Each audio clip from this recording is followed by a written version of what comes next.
Ramzan Kadyrov, the Chechen leader, calls on Russian President Vladimir Putin to step it up in Ukraine. Belarusian President Alexander Lukashenko warns of Ukraine turning into a meat grinder in a couple days' time.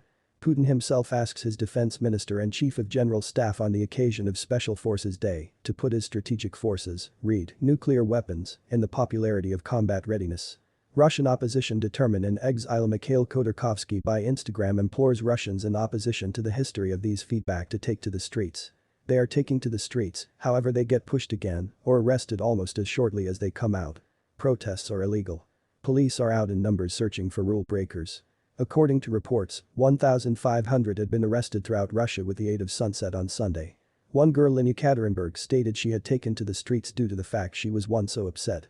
"And I am specifically upset," she said, "because the aggressor is my country. In war, the one who starts off revolted is guilty. And I am guilty. I voted for this government. I did not without a doubt vote for Putin, however I could not do anything." Outbursts like that, from conversations and social media posts, are consultant of how many Russians sense inside. But many human beings are afraid to remark frankly, both way. Weighing in on one facet or the different includes risk. A lot of others pick to simply put their heads in the sand. It is too a lot to bear.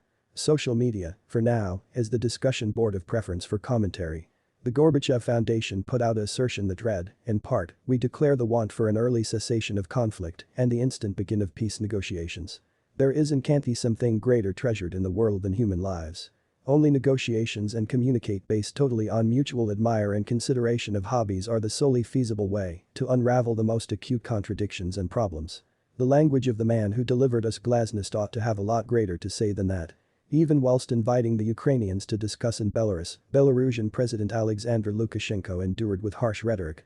He said, "What's going on now is a mattress of roses. If it continues like this it will bloom. And there will be no bunker for Ukrainian President Volodymyr Zelensky to conceal in, not with the Americans now, not with all and sundry else. I would not name this a combat yet, it is a conflict. In a day or two it will be a war."